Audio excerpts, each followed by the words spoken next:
अस्सलाम वालेकुम नाजरीन, मैं हूं फर्रुख अब्बास न्यूट्रल बाय जावेद चौधरी में। नाजरीन, ईरान ने अपना हैरान करने का सिलसिला जारी रखा हुआ है और पूरी दुनिया परेशान है कि इसके पास क्या कुछ मौजूद है।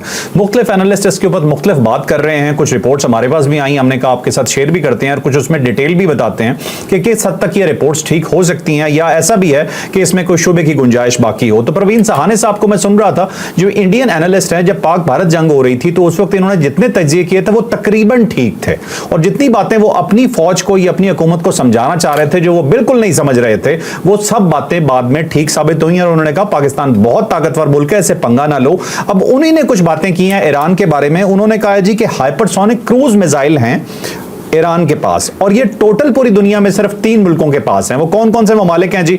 एक चीन है, एक रशिया है और एक ईरान है। इसके अलावा हाइपरसोनिक क्रूज मिसाइल नहीं है। ये बहुत ही हाई एल्टीट्यूड पे फ्लाई करते हैं और इन्हें तबाह करना ऑलमोस्ट नामुमकिन होता है, यह बहुत ही मुश्किल होता है।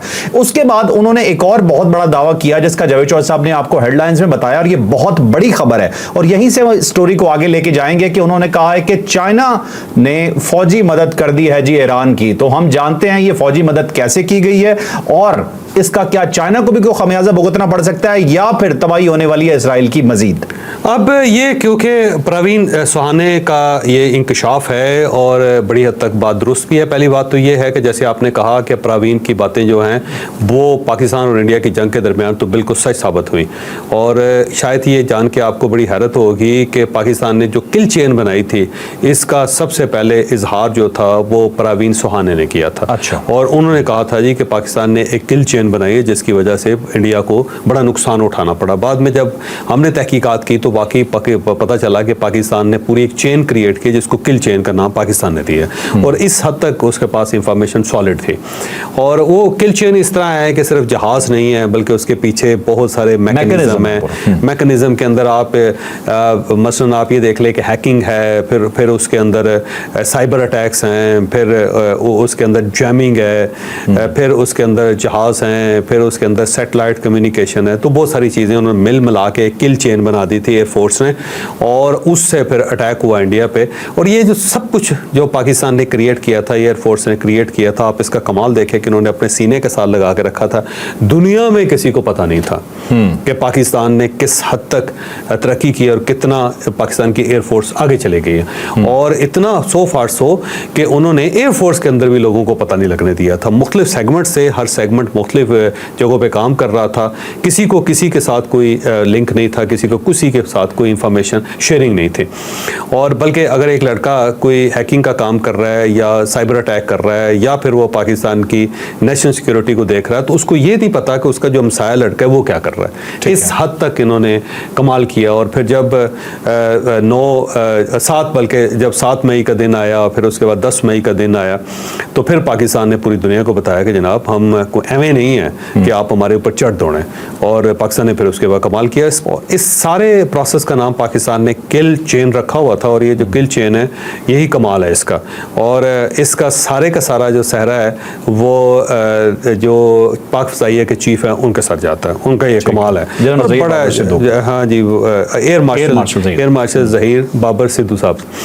और मैं बड़े मज़ेदार आपको बात बताता हूँ कि इनके जो वालिद थे ना, हाफिज़ साहब थे, उनको हाफिज़ सिद्धों वाला कहते थे और वो हकीम थे और बेइंतहा नेक आदमी। यानी मेरा जो बचपन है मैट्रिक तक वो हाफिज़ साहब के साथ मैं रेगुलर उनके पास जाता था। मैंने इतना ईमानदार, शानदार और परहेजगार आदमी आप यकीन करें कि ज़िंदगी में नहीं देखा। आप इनके वाले सबको जानते? मैं बहुत अच्छी तरह जानता हूँ, बहुत अच्छी तरह। लाला मूसा के अंदर उनका एक क्लिनिक था और मतब था और औरतें और मर्द और बच्चे वहाँ पर जाते थे उनसे इलाज करवाने के लिए। हाफिज़ साहब हर वक्त कुरान मजीद पढ़ते रहते थे, हर वक्त। और जितनी देर भी वो मरीज़ों को देखते थे नबाज से नबज से चेक करके मर्ज़ का अंदाज़ा लगा लेते थे, बल्कि शक्ल देख के बंदे की। और वो आम सिंपल सी रेमेडी देते थे कि इसको ये दे दें, इसको ये दे दें, इसका कावा बना के पिला दें। और वो शफा थी उनके हाथ में, इसमें कोई शक नहीं। इंतहा दर्जे के परहेजगार, इंतहा दर्जे के ईमानदार। और उनके साथ ऐसा ही हमारा बचपन गुजरा है वहीं पर। मेरे वालिद साहब के साथ उनके बड़े अच्छे रिलेशंस थे और वो हाफिज़ साहब का बड़ा एहतराम करते थे, हाफिज़ साहब उनकी बड़ी इज़्ज़त करते थे। और उस वक्त जो उनके दोनों बेटे हैं उनके साथ तो मेरी कोई कभी मुलाकात ही नहीं हुई थी। मैं ऑनेस्टली कहूँ ना ज़हीर साहब के साथ हुई, ना उनके जो दूसरे भाई हैं उनके साथ, वो अब MNA है वहाँ से। तो पिछले दिनों उनका फ़ोन आया तो उनके भाई का बस इतना ही कम्युनिकेशन है, बाकी वो मेरे वाले साहब का इंतकाल हुआ तो वो तशरीफ़ लाए थे फातिहा के लिए। अच्छा। लेकिन जो हाफिज़ साहब थे ना, उनके साथ मेरा एक रिलेशन था, इसमें कोई शक नहीं, और मैं हाफिज़ साहब के पास वैसे चला जाता था और उनके साथ गप लगाता, तो बड़ी दुआएं मुझे वो देते थे हाफिज़ साहब। अच्छा। और अगर मेरी ज़िंदगी में कोई कामयाबी है तो मुझे लगता है कि उसके अंदर उनका कंट्रीब्यूशन भी है, क्योंकि इतना नेक आदमी मैंने ज़िंदगी में देखा। तहज्जुद का लफ्ज़ मैंने हाफिज़ साहब के मुँह से सुना था, हमें तो पता भी नहीं था, हम तो बिल्कुल ऐसे लफंटर से थे।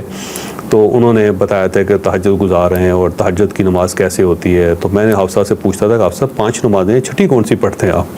तो आपने कोई ज़्यादा नहीं करती सारे? तो बचपन होते थे, बचपन के ऐसे ही होते थे ख्यालात। तो हाफिज़ साहब ये कहते थे कि बेटा ये एक नमाज है, फ़र्ज़ है, ठीक है, और एक नमाज है जो एहसान है। तो मैं कहते ये एहसान क्या है? वो कहते थे कि ये अल्लाह ताला ने कोई ख़ास करम मुसलमानों के ऊपर किया है, ये एहसान है, बाकी फ़र्ज़ हैं। तो ये जो एहसान है ना, इससे बंदे को बाहर नहीं निकलना चाहिए कभी भी। ये तो अल्लाह ताला ने ख़ास हम पे मेहरबानी की है, ये उसका एहसान है। तो ये बड़ी मेरे लिए बड़ी हैरान कुन बात है, मेरे आज भी जहन के अंदर है वो तहज्जुद और एहसान। और ये दूसरा ये है कि वो हाफिज़ साहब बड़े ही हलीमुल तवा और बड़े नफीस आदमी, मैं ऑनेस्टली ये कहता हूँ। तो बस ये उनकी दुआएं, मैं ऑनेस्टली कह रहा हूँ, ये जो ज़हीर बाबर साहब है ना, इनको अपने वालिद की दुआएं, और ये उसका सदका है उनकी जो आजिज़ी का और उनकी जो इबादत गुजारी का, कि अल्लाह ताला ने इनको इतनी इज़्ज़त दी है। अच्छा, अगर उनके वालिद अगर शायद इतने ईमानदार और इतने शानदार ना होते तो शायद इन तक वो असर ना पहुँचता। तो ये उसका असर है जो है। तो बहरहाल किल चेन की तरफ आते हैं। तो पाकिस्तान ने जो कमाल किया ना, वो ये किया कि उसने हर राज अपने सीने के साथ लगा के रखा। बस ये राज 7 मई को निकला और उसके बाद 10 मई को निकला। और परवीन सहाने जो था ना, वो बड़ा ट्रूली वो पेंट करता रहा, और मैं उसके रेगुलर वीलॉग सुनता रहा पूरी जंग के दरमियान, और बड़ा ही उसने ठीक और दबंग तरीके से बोला है ना, कमज़ोर आदमी ने। अब उसने जो इंफॉर्मेशन दी है, मेरा दिल समझता है कि कहीं ना कहीं ये बात दुरुस्त हो सकती है, क्योंकि उन्होंने बताया कि 3 जहाज़ जो हैं वो चाइना से उड़े हैं, और बाद में उन्होंने रेडार बंद करके और बाकी सिस्टम्स बंद करके फिर वो ईरान के अंदर लैंड किया उन्होंने। ठीक है। और अब अगर इतने सीक्रेटली कोई जहाज़ चलते हैं चाइना के अंदर से और फिर वो ईरान के अंदर लैंड करते हैं, तो डेफिनेटली इसका मतलब ये हुआ कि चाइना ने फिर ईरान की मदद करनी शुरू कर दी। कार्गो प्लेन्स हैं, कार्गो प्लेन्स है, बिल्कुल बिल्कुल आपने दुरुस्त फरमाया, क्योंकि दूसरे आम नॉर्मल जहाज़ नहीं है। तो कार्गो के अंदर ज़ाहिर है क्या चीज़ जा सकती है ये। तो मुझे लगता है कि जो मिसिंग लिंक्स थे ईरान के, वो ईरान को सपोर्ट मिलनी शुरू हो गई है चाइना से। और दूसरा, इससे पहले आप देख लें कि जो रशियन प्रेसिडेंट है उनके चाइनीज़ प्रेसिडेंट के साथ टेलीफोनिक बात हुई, तो वो एक नेक्सिस क्रिएट हो रहा है, या एक ट्रायंगल क्रिएट हो रही है रशिया की और साथ साथ ईरान की और साथ चाइना की। तो अगर ये मामला आगे बढ़ता है तो आने वाले दिनों में खासे मसाइल पैदा हो जाएंगे, क्योंकि ईरान को बस एक पुश चाहिए थी, और पुश अगर उसे ग्लोबल पावर से मिल रही है तो फिर आप ये समझ लें कि मामला इतना सादा नहीं रहेगा, फिर आगे बढ़ेगा। एक और भी बात की है इन्होंने, कहा जी कि जंग अगर तवील होती है तो उसका फ़ायदा सिर्फ ईरान को होगा, क्योंकि तवील जंगें लड़ने का एक्सपीरियंस सिर्फ ईरान को है। इजराइल के पास इतना दमखम नहीं है कि वो लंबी जंग लड़ सके। देखो, इसके अंदर ना, इस जंग के अंदर एक और एलिमेंट भी है जिसको आप माइनस नहीं कर सकते। वो ये है कि अमेरिका ईरान से बहुत दूर है, कोई ज़मीनी सरहद उसके साथ नहीं मिलती, और इसराइल जो है वो भी ईरान से बहुत दूर है, कोई ज़मीनी सरहद नहीं मिलती। आप ज़्यादा से ज़्यादा ये कर सकते हैं, बम्बार्टमेंट करके ईरान को नुकसान पहुंचा सकते हैं, लेकिन जब तक आप ग्राउंड फोर्सेस को लेकर नहीं आते, आप किसी मुल्क के ऊपर कब्जा नहीं कर सकते। ना इसराइल कर सकता है, ना ही अमेरिका कर सकता है। उसके लिए ज़रूरी है कि या आप अफ़गानिस्तान हो, या फिर आप टर्की हो, या फिर आप पाकिस्तान हो, या फिर आप UAE हो, जो बिल्कुल, या फिर आप इराक हो, जो बिल्कुल साथ मिलते हो ईरान के, और फिर आप अपने ग्राउंड ट्रूप्स लेके वहाँ पे जाके कब्जा कर सकते हैं। जैसे कि अफगानिस्तान के अंदर हुआ, बमिंग जो थी अमेरिका ने की फ़िज़ा से, और ड्रोन्स मारे, ये बारिश, सब चीज़ें ठीक हैं, लेकिन उसके बाद जब उसे दाखिल होना पड़ा तो उसे ज़मीनी फिर जो रास्ते थे उसको अडाप्ट करना पड़ा। पाकिस्तान का रास्ता इस्तेमाल हुआ, उज़्बेकिस्तान का रास्ता इस्तेमाल हुआ, टर्की का रास्ता भी इस्तेमाल हुआ। तो सब तरफों से जाके फिर वो अफगानिस्तान के अंदर जाके काबज़ हुए।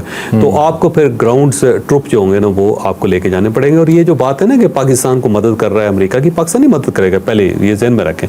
मुझे लगता है कि पाकिस्तान ऐसी कोई गलती करेगा। दूसरा, सिर्फ पाकिस्तान से ट्रुप्स नहीं जा सकते, ऐसा नहीं है कि सिर्फ पाकिस्तान से ट्रुप जाएं और जाके वो ईरान के ऊपर काबज़ हो जाएं, क्योंकि एक साइड से अगर करेंगे तो उस साइड से फिर ईरान भी मारेगा, तो आप तो एक्सपोज हो गए ना।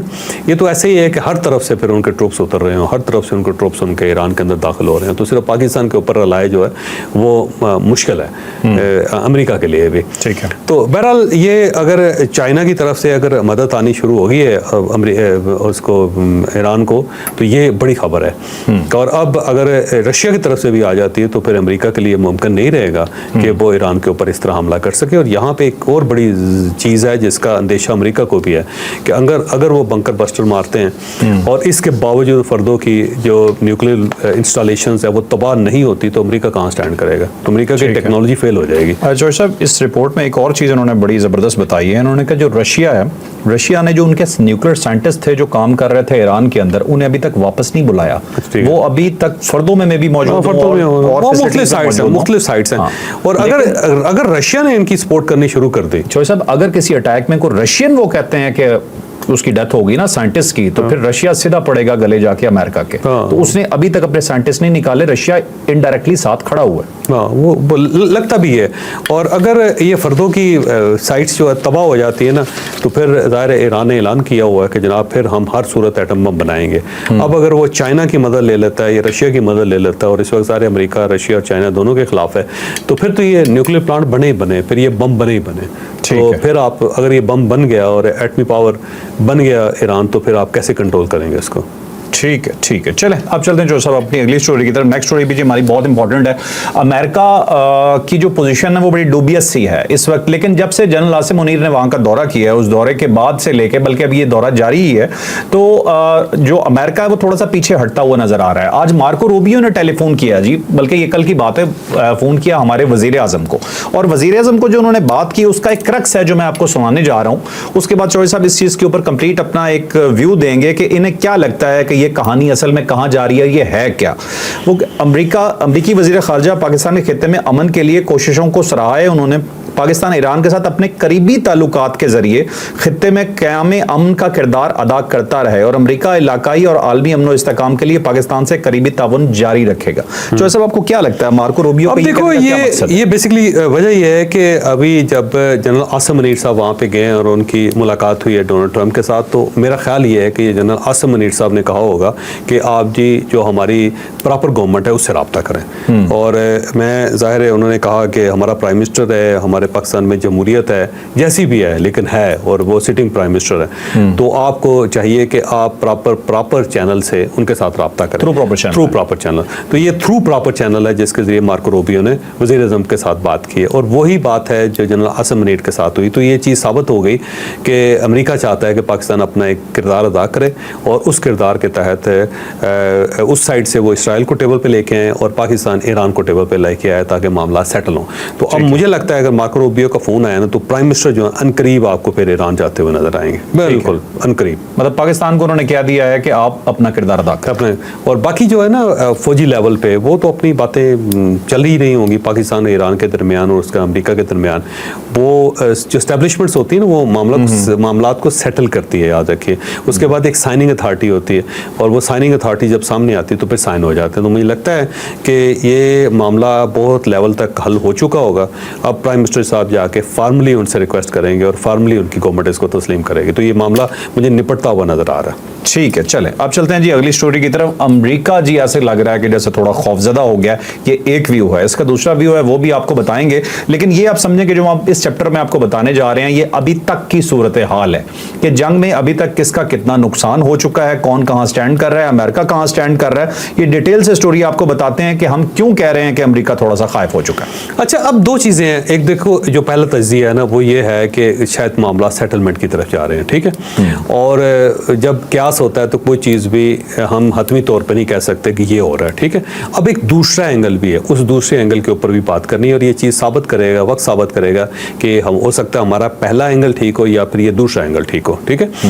तो अक्सर लोग ये भी कहते हैं कि देखिए जी आपका एक पहले ऊपर तजिया और था, नीचे तजिया और था। भाई दो अलग अलग गेम्स चल रही हैं, दोनों अलग अलग गेम्स के बारे में अलग अलग ही तबसरा किया जा सकता है। अब इस तरह है कि जो यूएई और इस सारे एरिया के अंदर जो एयर बेसिस है अमेरिका के, वहाँ वहाँ अमेरिका ने उनको खाली करना शुरू कर दिया हुआ है। ठीक है। अल अदीद उनका एयर बेस है, उसको उन्होंने खाली कर दिया और ये 1996 में बना था। 10,000 फौज अमेरिका की वहाँ पे तैनात है कतर के अंदर। कतर के अंदर ना ये सारा वो रीजन है ये। उसी रीजन के अंदर ना ये अरेबियन सी है, फिर इसी के अंदर ईरानियन सी है और यहीं पे सारे करीब करीब में मुल्क हैं।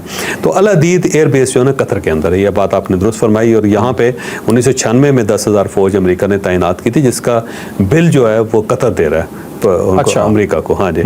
और सेंटकॉम का जो फॉरवर्ड हेडक्वार्टर है वो भी यहाँ पे। अब सेंटकॉम आपको पता होगा कि अमेरिका ने अपने जो मुख्तलिफ रीजन्स हैं अपनी फौज के अंदर तकसीम किए हुए हैं और वहाँ जो 4 स्टार जनरल्स हैं, आपको पता है कितने 4 स्टार जनरल्स हैं वैसे अमेरिका के अंदर? नहीं, मुझे नहीं। 40 4 स्टार जनरल्स हैं अमेरिका के अंदर। हाँ जी, ये बड़ी फौज है, ऐसा नहीं है। अच्छा। और उसने मुख्तलिफ रीजन्स में तकसीम किया हुआ है। ये जो रीजन है ना, ये शुरू होता है मिस्र से लेके पाकिस्तान का जो रीजन है ना, उसको कहते हैं सेंटकॉम।